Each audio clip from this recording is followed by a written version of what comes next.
Y como siempre vamos a comenzar orando. Señor, gracias por tu palabra, gracias por la oportunidad renovada que nos das en tu gracia de acercarnos delante de tu trono. Te pedimos que hables a nuestro corazón, que nos muestres tu voluntad de manera clara y que pongas en nuestro corazón cosas específicas que tú quieras que pongamos por obra esta semana. Y de esa manera tú seas exaltado, Señor.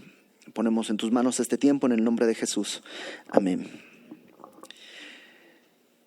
Marcos 11 inicia la última semana del ministerio de nuestro Señor Jesucristo antes de la cruz. Es lo que se conoce como la Semana de la Pasión, ¿no? O lo que sería el Domingo de Ramos. Lo que vamos a estar viendo el día de hoy empieza lo que tradicionalmente se conoce como el Domingo de Ramos. Y es todo, es decir, toda la historia del universo está convergiendo en este punto. Toda la existencia, la venida de nuestro Señor Jesucristo, la espera de alrededor de 30 y tantos años, tiene que ver con lo que va a suceder en esta semana. Esta semana es la semana más detallada que está en los 4 evangelios, aparece de distintos ángulos, detalle tras detalle. Y entonces vamos a tratar de ver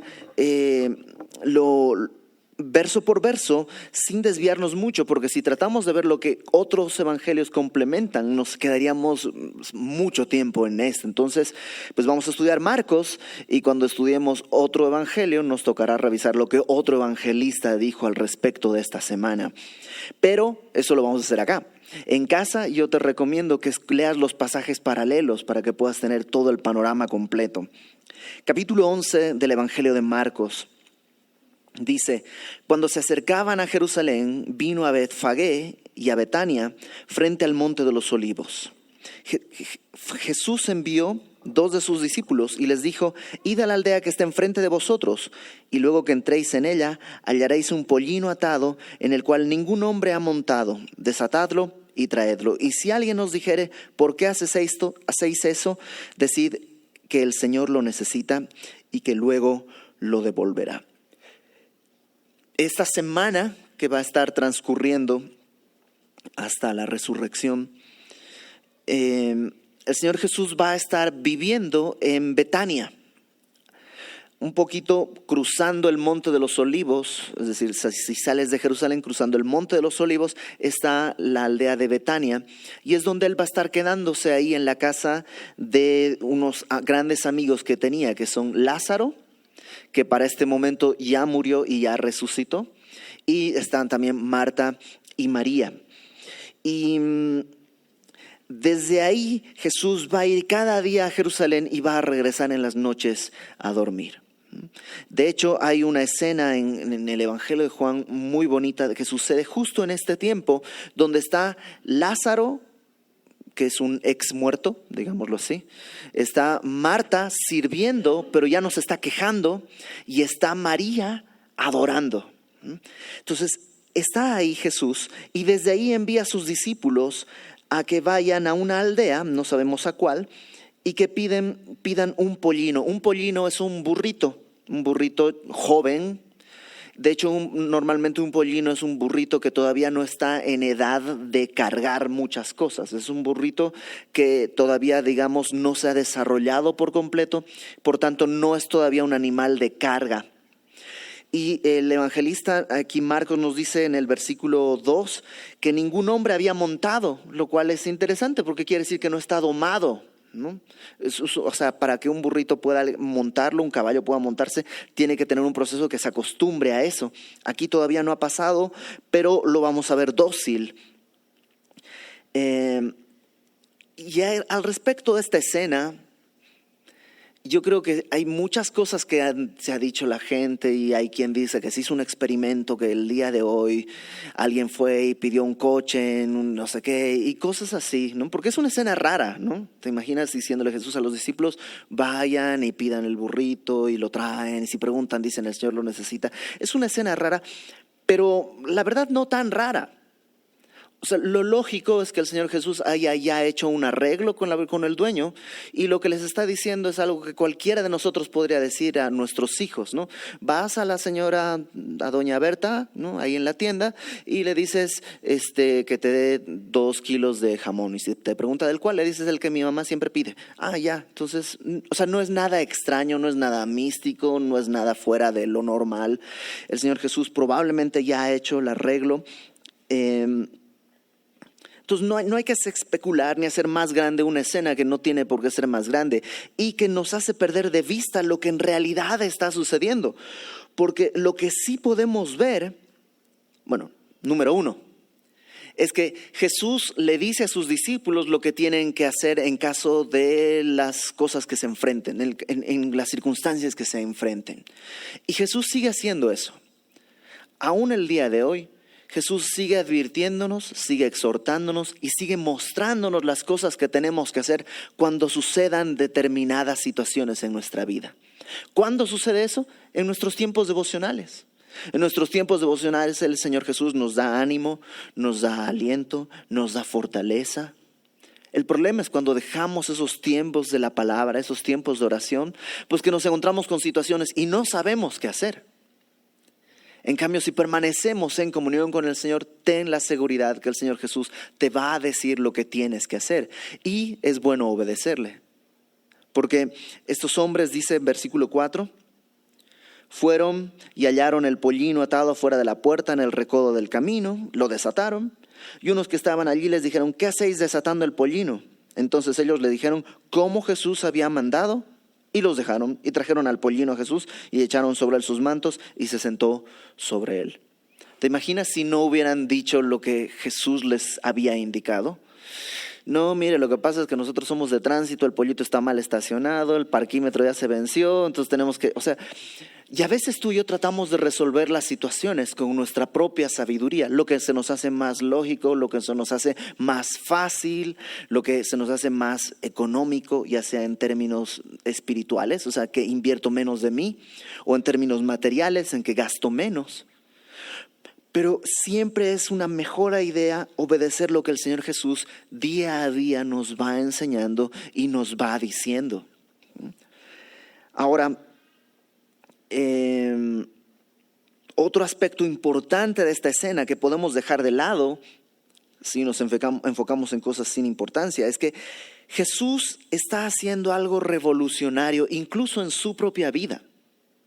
Hasta este momento el Señor Jesús siempre que hace un milagro, le dice a la gente, no le digas a nadie.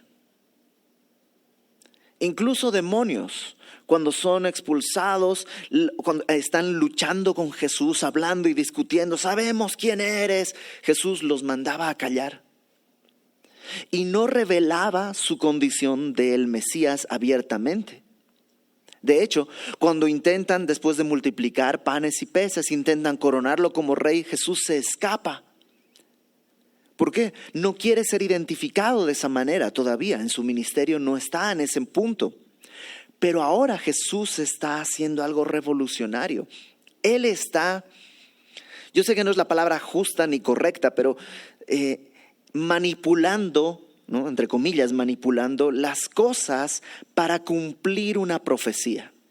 Deliberadamente Jesús está haciendo algo para que los demás piensen un asunto específico. Acompáñame a Zacarías, capítulo 9, por favor. Zacarías está casi al final del Antiguo Testamento, o sea que llegas a Mateo, un poquito atrás está Malaquías y un poquito atrás está Zacarías. En el capítulo 9,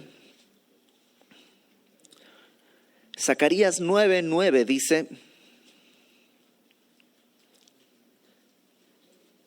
y estás ahí, Zacarías 9:9. Alégrate, esto es el Antiguo Testamento, ¿no? Esto fue profetizado alrededor de 500 años antes de que Jesús estuviera viviendo este momento. Alégrate mucho, hija de Sión, está hablándole a Jerusalén. Da voces de júbilo, hija de Jerusalén. He aquí, tu rey vendrá a ti, justo y salvador, humilde y cabalgando sobre un asno, sobre un pollino, hijo de asna. Entonces cuando Jesús dice, tráigame ese pollino, y se sube en el pollino y va a entrar así, deliberadamente está proclamándose, soy el cumplimiento de Zacarías 9:9. Por tanto, él está diciendo, soy el rey. Así está definido en Zacarías 9:9. Tu rey vendrá a ti. Evidentemente no es un rey normal, porque en ese momento no había reino. En ese momento estaban bajo el gobierno romano. Este rey es el cumplimiento de las promesas. El hijo de David, el rey que iba a restaurar el reino. Entonces, esta es la única ocasión en la que Jesús está arreglando todo para que el cumplimiento de la profecía quede a la vista de todo el mundo.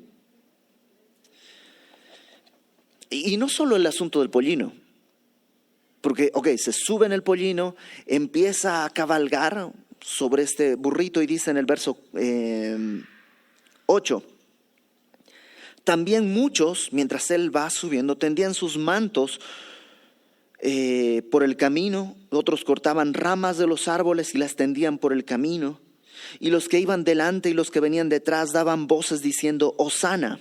Hosana es una contracción de dos palabras hebreas que quiere decir, sálvanos ahora, sálvanos ahora. Bendito el que viene en el nombre del Señor, bendito el reino de nuestro Padre David, que viene, Hosana en las alturas. O sea, no solamente está él diciendo, yo soy el rey que está entrando en el pollino, sino que además cuando la gente empieza a proclamar esto, sálvanos ahora. ¿Quién podría salvarles sino el Salvador? No los calla. Cuando la gente está haciendo todo esto, Jesús no los calla. Imagínate todo esto. En este momento, Jerusalén, algunos historiadores dicen que tenía alrededor de 2 millones de personas. No era la población normal, pero para Pascua y para todo este tiempo se atascaba de gente de todas partes. Entonces ahí va y Jesús ya es conocido. ¿Te imaginas la gente? Seguramente ahí estaba Simón el leproso, los ciegos que había sanado. Y está la gente que ha escuchado, los que han comido los panes y los peces. Y algún comentarista dice, hasta a lo mejor se pusieron como por grupos, ¿no? Y aquí están los que fueron alimentados, y aquí están los ex paralíticos. Incluso hay un grupo de ex muertos, ¿no? Está Lázaro, el hijo de la viuda de Naín. O sea, gente que ha muerto y ha revivido. Ahí están todos y están gritando, Hosana en las alturas, bendito el que viene en el nombre del Señor. Sálvanos ahora, ese es el reino de David. Por eso se llama la entrada triunfal. Si tú tienes en tu Biblia, normalmente tienen como título eso, la entrada triunfal. Pero, ¿te acuerdas cuál era el título que en Zacarías 9:9 dice? Tu rey justo, humilde. Jesús no está entrando como un triunfador romano que entraban en caballo blanco con todos sus... ¿Quién es su séquito? Sus seguidores son personas que huelen a pescado, son gente que no tiene alcurnia, no son los religiosos de la época, no son los importantes de la época. Entonces no es como una entrada muy triunfal. De hecho, acompáñame a Lucas, por favor. Creo que sí es importante ver esta escena en Lucas, el verso 37. Lucas 19:37.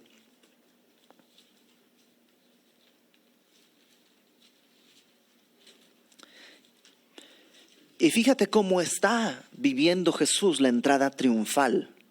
Dice Lucas 19:37, cuando llegaban ya cerca de la bajada del monte de los olivos, toda la multitud de los discípulos gozándose comenzó a alabar a Dios a grandes voces por las maravillas que habían visto. Habían visto muchas cosas, habían visto a Lázaro resucitar, habían visto multiplicarse panes, peces, y decían, bendito el Rey que viene en nombre del Señor, paz en el cielo y gloria en las alturas. Entonces algunos de los fariseos entre la multitud le dijeron, Maestro, reprende a tus discípulos, cállalos, están blasfemando.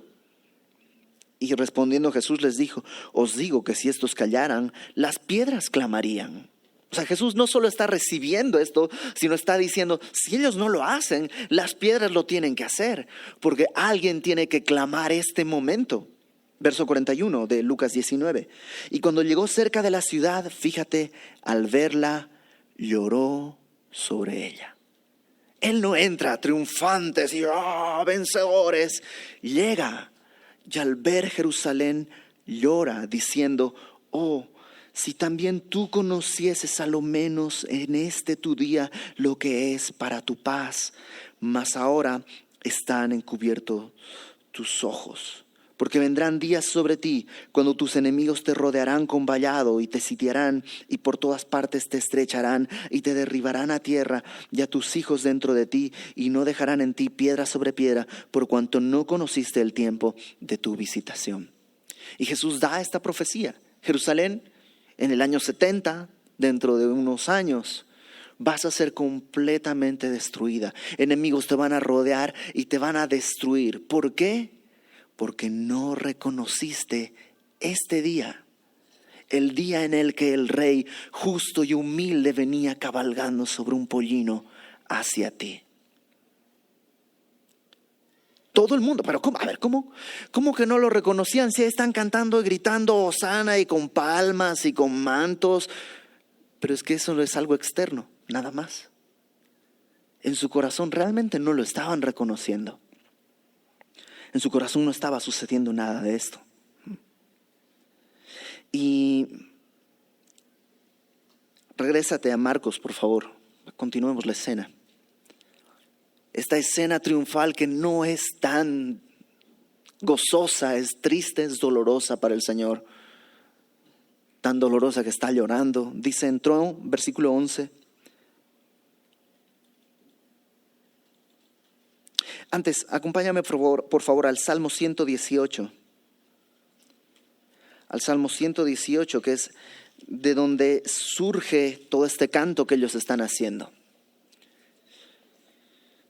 Si abres tu Biblia más o menos a la mitad, seguramente vas a aterrizar en el Salmo 119, que es el más largo de todos. Entonces un poquito atrás, ahí está el Salmo 118.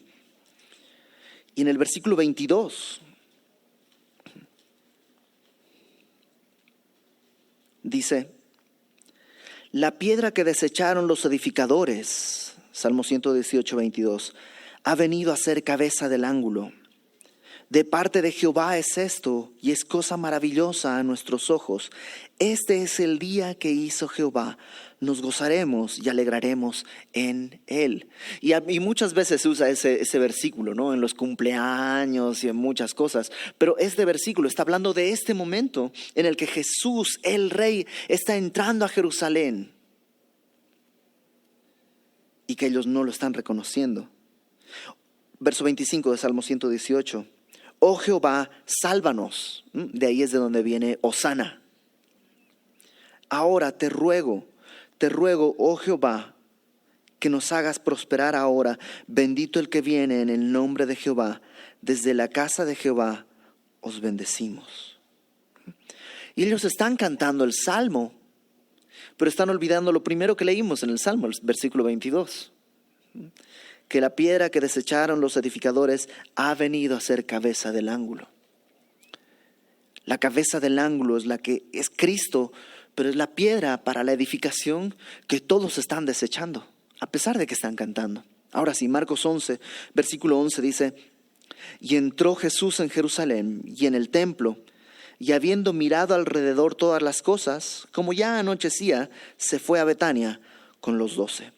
Jesús entra, vio la ciudad, vio la condición de la ciudad. ¿Te imaginas? Es la ciudad del rey, la ciudad del gran rey, pero está gobernada por gentiles, está gobernada por romanos. Ve el templo y el templo lo ve lleno de negocios. Ve a todos muy religiosos, pero todos lejos de Dios. Y aquí hace algo interesante que creo tú y yo tenemos que aprender. Dice en el verso 11, habiendo mirado alrededor todas las cosas, como ya anochecía, se fue a Betania. Incluso Jesús no hace nada impulsivo. Ve alrededor, ve la condición de todos y se va a Betania a orar, a esperar respuesta y dirección del Señor, que vendrá al día siguiente, pero no hace nada impulsivo. ¿Cuántos problemas nos ahorraríamos tú y yo si no fuéramos así impulsivos? Si no fuera, ¿qué dijo? ¿Qué? Eso dijo de mí, pues ahora me va a escuchar. ¿Por qué no vas a Betania? Aunque tengas la razón, ¿no? Ora, espera, busca al Señor, y entonces al día siguiente, con la palabra de Dios en tu vida, en tu corazón, habiendo meditado lo que Dios quiere decirte, puedas exhortar o incluso pues, llamar la atención a alguien si fuera el caso, pero ya no al calor de la pasión. Y si el Señor Jesús lo hacía, que Él tiene absoluto control de sí mismo, ¿cuánto más nosotros deberíamos aprender esto? Versículo 12. Dice, al día siguiente, cuando salieron de Betania, tuvo hambre. Él durmió en Betania, despierta, salen y tiene hambre. Y viendo de lejos una higuera que tenía hojas, fue a ver si tal vez hallaba en ella algo. Pero cuando llegó a ella, nada halló sino hojas, pues no era tiempo de higos. Entonces Jesús dijo a la higuera, nunca jamás coma nadie fruto de ti. Y lo oyeron sus discípulos. Y esta escena es complicada, porque nada más en la narración te dices, a ver, Jesús encuentra una higuera, no hay fruto, se enoja, pero Marcos dice que no era tiempo de fruto, entonces ¿por qué se enoja Jesús que no sabía él que no era tiempo de fruto? O sea, suena como raro. Algunos comentaristas dicen, esta escena no sucedió, realmente es una parábola. Otros dicen, sí sucedió. ¿Qué es lo que yo creo? Pues yo creo un poco las dos. Es decir, que sí sucedió, pero que el propósito por el que sucede es una alegoría de algo que el Señor nos quiere mostrar y que está en armonía con todo el contexto. Y creo que igual que en la escena anterior, si nos perdemos en las higueras, vamos a perder el mensaje central. Pero creo que tiene una explicación y estuve revisando y leyendo un montón de cosas acerca de higos y acerca de higueras y todo esto. Y resulta que hay dos tipos de higueras, unas digamos normales y otras bifrúcticas o algo así, que quiere decir que dan 2 frutos al año. Las higueras que dan 2 frutos al año dan el primer fruto, que se llaman higos, lo dan a finales del verano, es decir, agosto, septiembre, como finales del verano. Y después de eso hay una segunda camada de frutos que salen en esa misma higuera, pero como ya está muy cerca del invierno, este fruto como que se retrae bajo las hojas. Y espera ahí bajo las hojas hasta la primavera. En la primavera vuelve a surgir y a principios del verano se vuelve, ya está maduro y entonces ya se puede comer este segundo fruto. Este segundo fruto se llaman brevas. Y preguntaba ayer por redes sociales qué es esto de si alguien conocía la frase de higos a brevas, y resulta que en México no se conoce, así que básicamente es una frase que quiere decir muy de vez en cuando, ¿no? Como que lees tu Biblia, sí, pues de higos a brevas, ¿no? O sea, ¿qué quiere decir? Que la leo a finales del verano y a principios del verano del siguiente año, ¿no? Eso es de higos a brevas. Cuando alguien lee algo de higos a brevas es que lee muy poquito. Una vez ahorita y otra vez, quién sabe, el próximo año. Porque eso es lo que da. O sea, el primer fruto es a finales del verano, el segundo fruto es a principios del verano del próximo año. Entonces, realmente el Señor Jesús estamos en Semana Santa, ¿no? Lo que sería cerca de Pascua. Eso está subiendo el Señor Jesús. Eso nos permite entender en qué tiempo estamos. Estamos entre marzo y abril. Entonces todavía el fruto no está listo para comer. Aún si hubiera encontrado fruto no lo podría comer porque no estaba listo. Pero debería estar. Si una higuera tiene hojas verdes, debajo de esas hojas debería estar el fruto. Estas brevas deberían estar. El problema es que no estaban. Y el problema es que esta higuera tiene hojas frondosas. De hecho, Marcos nos lo dice. Tenía hojas, en versículo 13. Y dice después, Cuando llegó a ella, nada halló sino hojas. Debería tener el fruto, pero no lo tiene. Y la higuera, a lo largo de la palabra, siempre simboliza dos cosas. Por un lado, simboliza a Israel, siempre. Incluso lo vamos a estudiar más adelante. Cuando Jesús dice de la higuera, aprended la parábola, cuando florece, es que ya el tiempo, ya estamos cerca del fin y no sé qué. Y muchos piensan que está hablando de Israel cuando vuelve a florecer, que es en nuestra historia sería mayo de 1948. Que es cuando Israel, después de haber dejado de existir por 2000 años como nación, vuelve a existir en mayo de 1948. Y entonces algunos plantean que ese momento ya es el banderazo final de los últimos tiempos realmente. Entonces Israel está representado en esta higuera. Otra cosa que la higuera representa en la Biblia es religiosidad. ¿Te acuerdas en Génesis 3? Cuando Adán y Eva comen del fruto prohibido y entonces después de haber comido se dan cuenta que están desnudos y lo que hacen es coserse un traje con hojas de higuera. Y representa esto, tratar de cubrir su falta con una higuera, religiosidad. La religiosidad hace eso. Trata de cubrir con obras lo que no se puede cubrir con obras. El Señor Jesús, Dios mismo en el Génesis 3 lo que hace es sacrificar un animal y vestirlos con pieles. Otra vez es una sombra de que para cubrir nuestra desnudez en nuestro pecado no podemos hacerlo en base a obras, no podemos hacerlo con higueras. Necesita haber un sacrificio, un derramamiento de sangre y necesitamos ser cubiertos con ese sacrificio para poder seguir vivos. Entonces la higuera representa estas dos cosas, a Israel y representa religiosidad. Y esos son los dos problemas que estamos viendo en este capítulo. Israel está ahí, lleno de hojas verdes. Gritan y cantan, hosana y saltan y todo.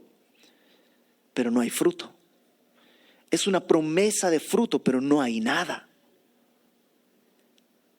Hay mucha religiosidad. Claro, tienen el templo, tienen los profetas, tienen la palabra, tienen los sacerdotes, tienen los sacrificios. No les falta absolutamente nada. Hasta están reconociendo quién es el rey. Pero no hay nada realmente en su corazón. Son puras hojas, puros actos religiosos sin ningún fruto, sin ninguna base. Y creo que de eso está hablando todo el capítulo. Fíjate, continuemos porque más adelante volvemos con la higuera. Versículo 15. Vinieron pues a Jerusalén. Y entrando Jesús en el templo comenzó a echar fuera a los que vendían y compraban en el templo y volcó las mesas de los cambistas y las sillas de los que vendían palomas. Interesante este detallito nada más, que el Señor Jesús no viene como un toro desbocado tirando todo así sin pensar, porque las mesas de los cambistas las tira, pero no tira las mesas donde están las palomas, porque ahí sí podrían lastimarse los animalitos. Tira las sillas. Y evidentemente está cuidando incluso todo lo que está haciendo.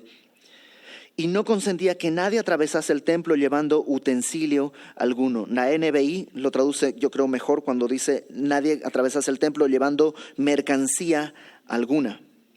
Y les enseñaba diciendo, ¿no está escrito? Mi casa será llamada casa de oración para todas las naciones, mas vosotros la habéis hecho cueva de ladrones. ¿Qué es lo que estaba sucediendo en el templo? Pues sí, había mucho comercio, básicamente de dos tipos. Uno, cambistas. Gente de todo el mundo llegaba, te digo que había en ese momento más de 2 millones de personas. Llegaban de todas partes del imperio con distintos tipos de monedas. Pero en el templo solo se aceptaba la moneda oficial del templo, así que tenías que ir y cambiar tu moneda romana o moneda griega o moneda de cualquier otro lugar, cambiarla por la moneda del templo. Y eso obviamente se hacía con un margen amplio de ganancia para los sacerdotes y el grupo que estaba encargado de todo eso. En segundo lugar, había gente que venía de muy lejos y no podías traer tu sacrificio desde tu casa. Si tú vivías en Roma o vivías en no sé, en lo que era Yugoslavia hace unos años. O sea, desde ahí vas con tus animales en Rusia y vas con tus animales. No se puede. Entonces, ¿qué hacías? Llevabas el dinero, Cambiabas el dinero, ya con eso perdías un poco. Y luego ibas y comprabas un borreguito para poder presentar tu sacrificio, obviamente con sobreprecio. O incluso tú llevabas tu propio, si no ibas de tan lejos, llevabas tu propio borreguito y te lo inspeccionaban y decían, híjole, tiene unas manchitas aquí y pues no pasa, no se puede. Pero pues ¿sabes qué? Mira, te lo recibo a cambio y nada más tienes que comprar uno aquí. Tenemos unos borregos preverificados y los usas y obviamente todo eso con el sello del Sanedrín, con el sello, era un negocio del templo. Y no había el propósito de adorar a Dios, ni siquiera el propósito es que a Dios tenemos que presentarle un borrego realmente blanco y limpio. No, ese no era el propósito. El propósito era sacar dinero. El propósito era aprovecharse de la necesidad de la gente. Y a Jesús no le agrada. Dicho sea de paso. El día de hoy puede suceder igual.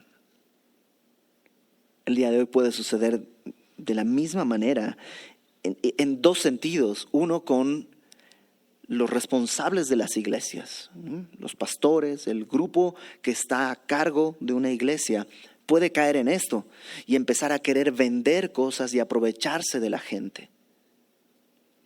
Y yo puedo dar testimonio que en Semilla tenemos una librería en San Antonio. Y todo el material, para empezar, la librería no es negocio particular de nadie, es un ministerio de la iglesia que presenta o entrega los materiales de estudio bíblico mucho más baratos que en cualquier otra librería, porque nosotros compramos mucho a Maranata, que es la librería a la que le compramos, y nos hacen un descuento por el volumen de compra que tenemos, y nosotros ponemos ese material a disposición de la iglesia con ese descuento, sin ganarle.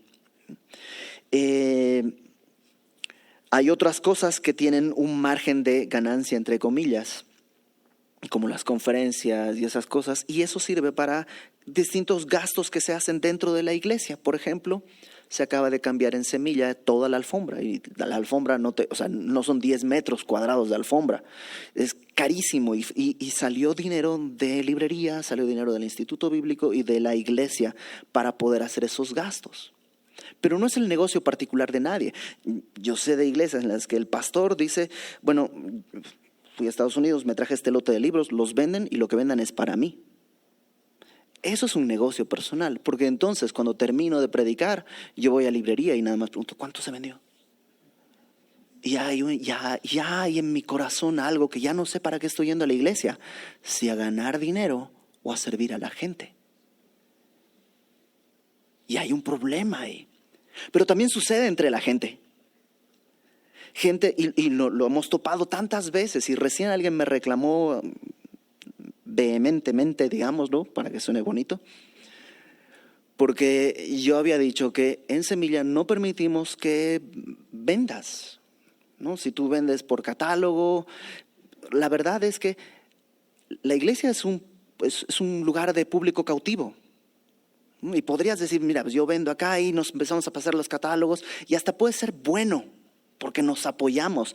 Pero ¿sabes cuál es el problema? Número 1, cuando vengas la próxima reunión, ¿vienes a cobrar o vienes a escuchar la palabra?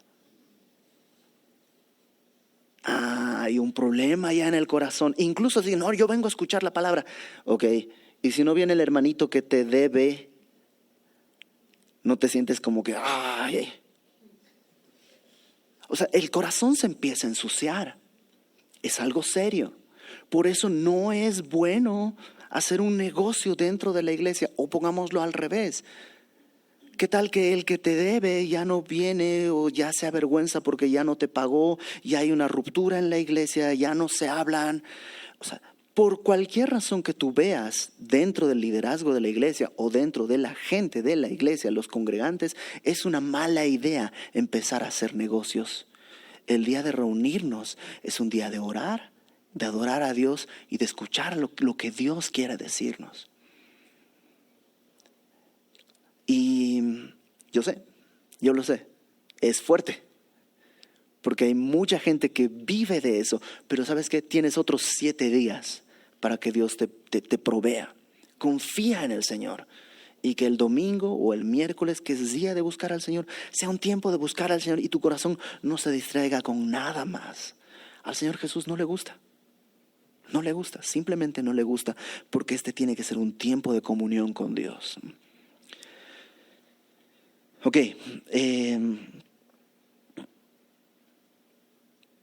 Verso 18.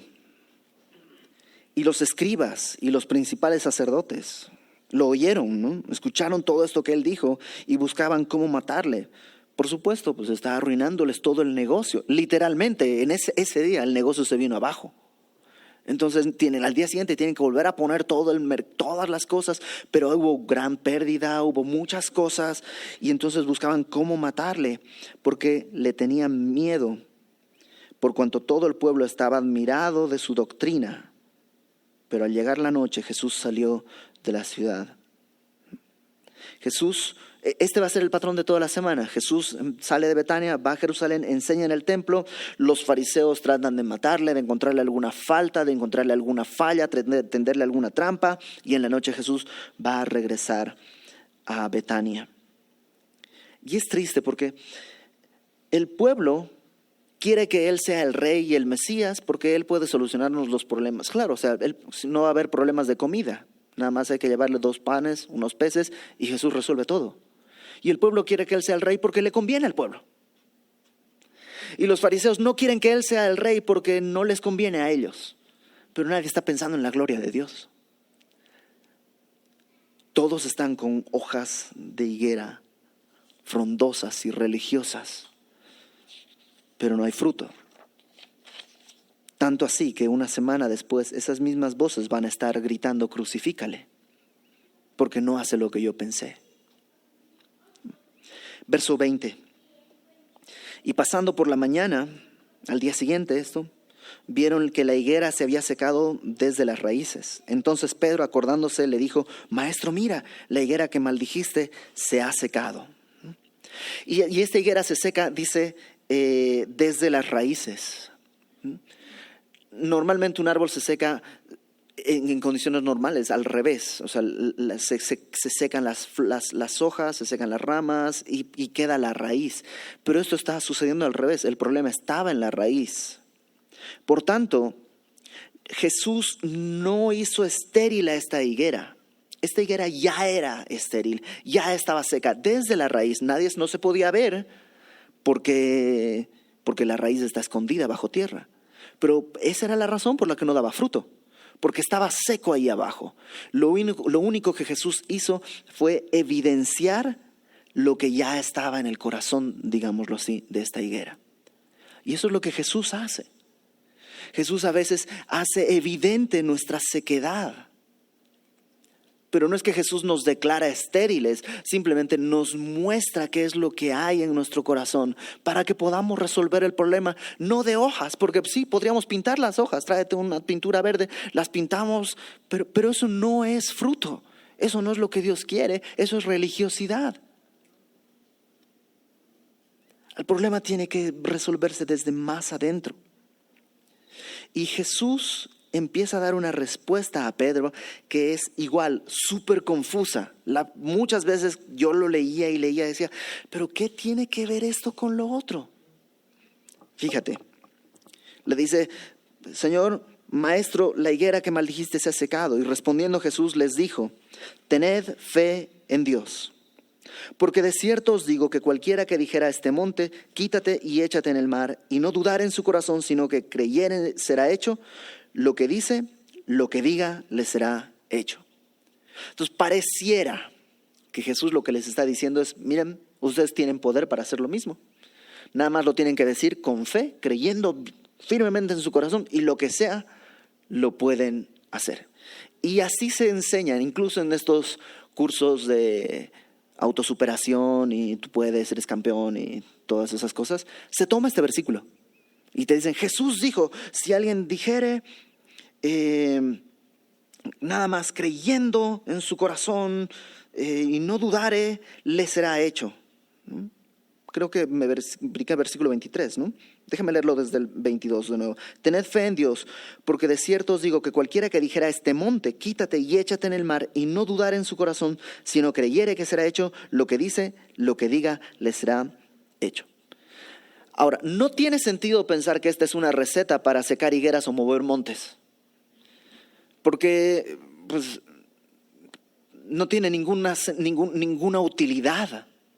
Y además el monte que tienen ahí enfrente es el monte de los olivos. Y sigue ahí. No está Jesús tratando de hacer una especie de orden geográfico o algo así. ¿De qué está hablando? Déjame ir paso a paso para que nos quede bien claro. Número 1. Jesús está hablando a sus discípulos. No está hablándole a la multitud. Y los discípulos, según Marcos capítulo 8, versículo 34, Marcos 8, 34, dice llamando a la gente y a sus discípulos y les dijo, si alguno quiere venir en pos de mí, niéguese a sí mismo, tome su cruz y sígame, porque todo el que quiera salvar su vida la perderá y todo el que pierda su vida por causa de mí y del evangelio la salvará. O sea, todo entre comillas, poder que Jesús está poniendo a disposición de la gente no es para uno, porque un discípulo está negando su vida y está perdiendo su vida, no está enfocándose en sí mismo. Número 1, no habla de autodeleite o conquistas personales. Número 2, en el versículo 22 dice, tened fe en Dios. No dice tened fe en tu fe. Yo tengo mucha fe. ¿Pero en qué tienes tu fe? En que tengo fe. No sirve tener fe en tu fe. No dice tened fe en tu poder o tened fe en tu declaración o en tu palabra. No, tened fe en Dios. Confiar en lo que Dios dice y en lo que Dios hace. El mejor ejemplo está una página más adelante, en Marcos 14. O un par de páginas más adelante. Marcos 14, verso 36.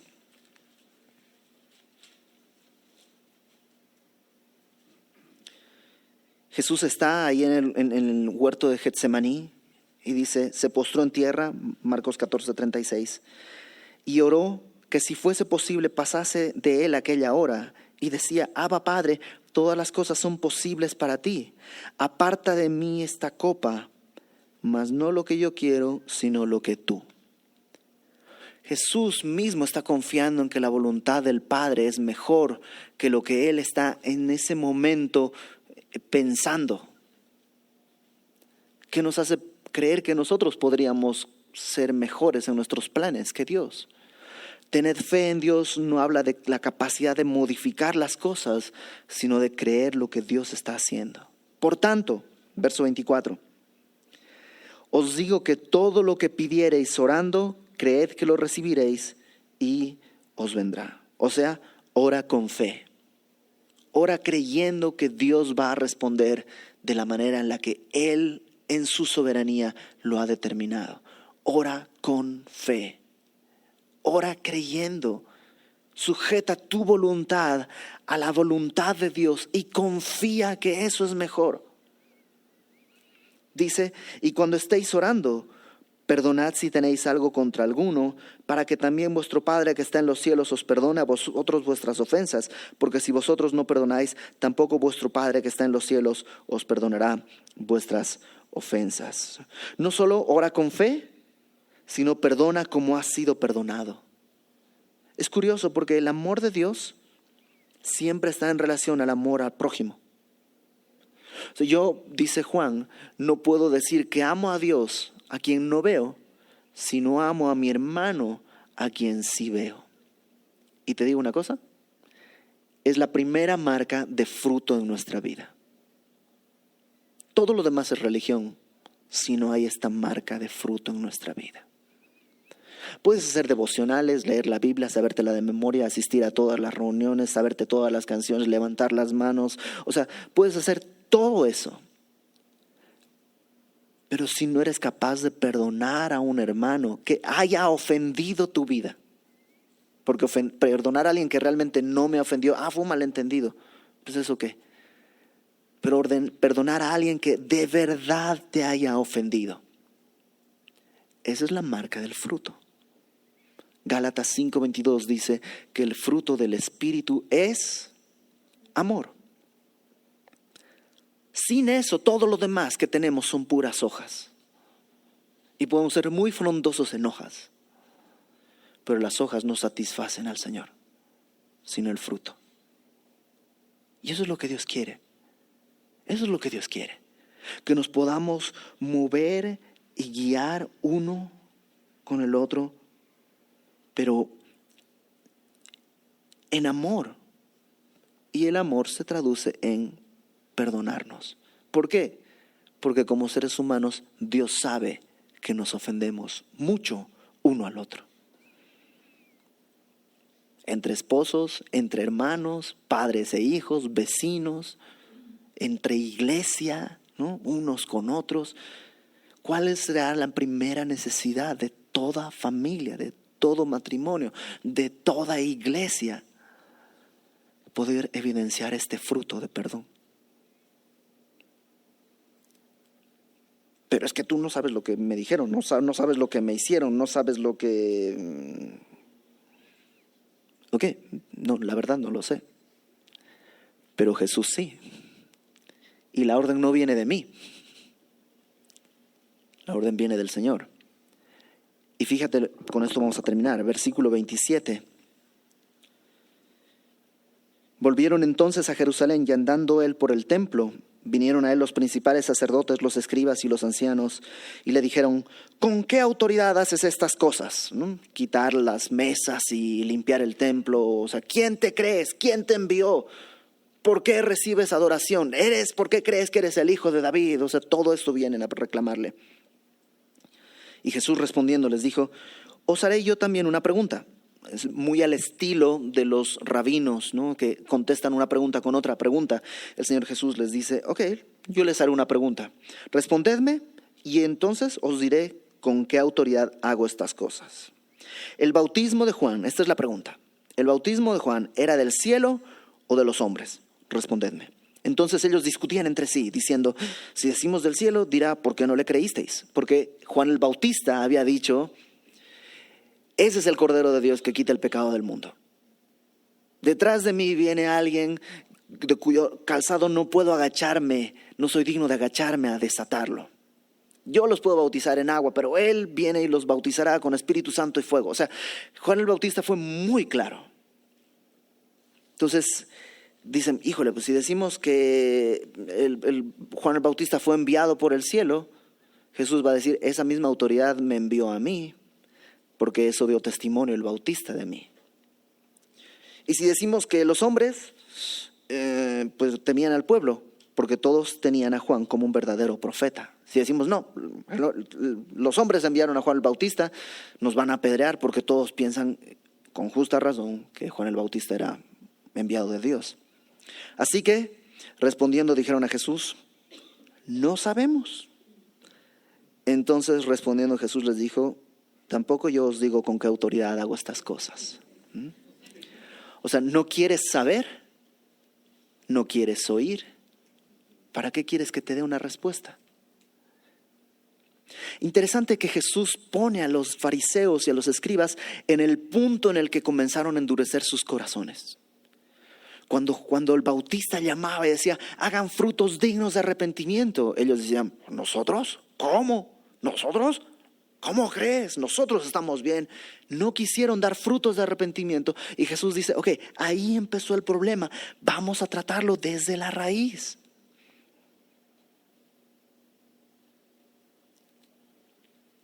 Y Dios quiere hacer eso con nosotros. Porque a lo mejor tú dices: mi vida no da fruto. Me doy cuenta que nomás tengo hojas grandes, frondosas, verdes, de todos los colores. O sea, desde afuera ven y es un árbol maravilloso. Pero que no se acerquen porque no hay nada debajo de las hojas. ¿Cuál es el problema? A lo mejor estás tratando de sacar fruto, pero el problema está en la raíz. ¿Qué es lo último que Dios te pidió que hicieras que no has hecho? Estás reconociendo a Jesús como la autoridad suprema en tu vida, que cuando Él dice: perdona, tú digas, pero ¿cómo voy a discutir con el Señor? No solo es la autoridad suprema. Él no vino a mi vida como un gran guerrero a decapitarme. Él vino a mi vida, dice Pablo, ¿no? Al cuerpo de creyentes, diciendo, nosotros, como embajadores de Dios, rogamos como si Dios rogase por medio de nosotros, reconcíliense con Dios. ¿Te imaginas? Ese es el Rey Supremo que nos toma a nosotros y ruega al mundo, reconcíliense. ¿Cómo no obedecerle si Él pagó por todos mis pecados? Me encanta que Jesús eligió un pollino, un burrito, ¿no? Porque quiere el día de hoy cabalgar en este burrito. No es un corcel de pura sangre. Dice Pablo, lo vil y lo menospreciado escogió Dios. Mírense entre ustedes, dice Pablo. ¿Cuántos hay de gran nombre, de gran alcurnia? Y si Jesús hizo eso, ¿cómo nosotros no podemos perdonar? Es el único fruto que valida a un creyente, dice Jesús. En esto los reconocerán, en el amor que se tienen unos por otros. Y a lo mejor tú y yo hemos llenado un árbol de hojas. Y está, la verdad, maravilloso el árbol. Pero Dios quiere el día de hoy levantar la hoja y ver un fruto. Aunque no esté maduro. Aunque tú digas, pero todavía estoy batallando, pero todavía no está listo. No importa. Madurará en el tiempo de las brevas. Tal vez no es tiempo de brevas, pero tiene que haber ya el fruto ahí. Dios quiere hacerlo. No puedo. Pues vamos a pedirlo con fe. Y si un monte se puede mover, nuestro corazón puede perdonar. La realidad es esa. Como creyentes, es lo único que nos caracteriza. Entonces vamos a orar. Y yo quiero rogarte que si Dios te está mostrando que tienes que perdonar, que si Dios te está moviendo a un punto en el que te dice, aquí dejaste de obedecerme, Dios te lo va a decir. Pídele al Señor fuerza para poder llevar a cabo su voluntad. Si a alguien no estás amando, el día de hoy Dios quiere que lo ames. Y lo que es imposible para los hombres, es posible para Dios. Señor, gracias porque no dependemos de nosotros. Y tú nos has escogido milagrosamente, Señor. Contra todo pronóstico hemos sido escogidos por ti.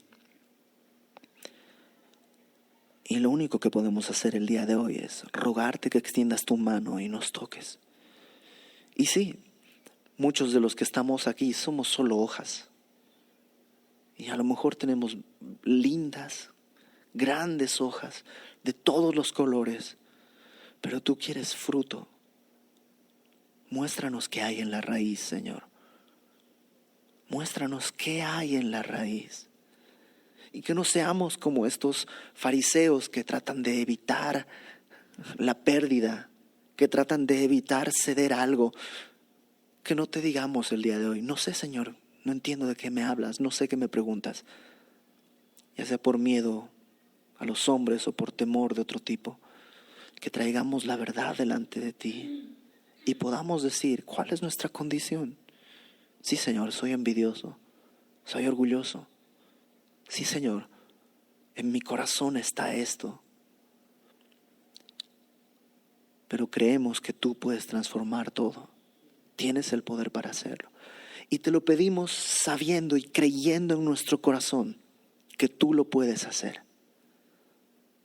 Si atravesaste el mar de la eternidad para pagar por nuestros pecados, ¿cómo no vas a entregarnos el día de hoy tu Espíritu Santo para darnos una nueva vida? Y aunque el día de hoy no salga el fruto, tal vez mañana, aunque no esté maduro, madurará en su tiempo, Señor. Pero no queremos ser religiosos, sino adoradores. No queremos, Señor, que llores sobre nosotros, porque no reconocimos el día de la visitación que hoy tú viniste por nosotros a mostrarnos humildemente quién eres tú, para que nosotros entendamos quiénes somos. A ti sea toda gloria, Señor. Nos ponemos delante de ti. En el nombre de Jesús. Amén.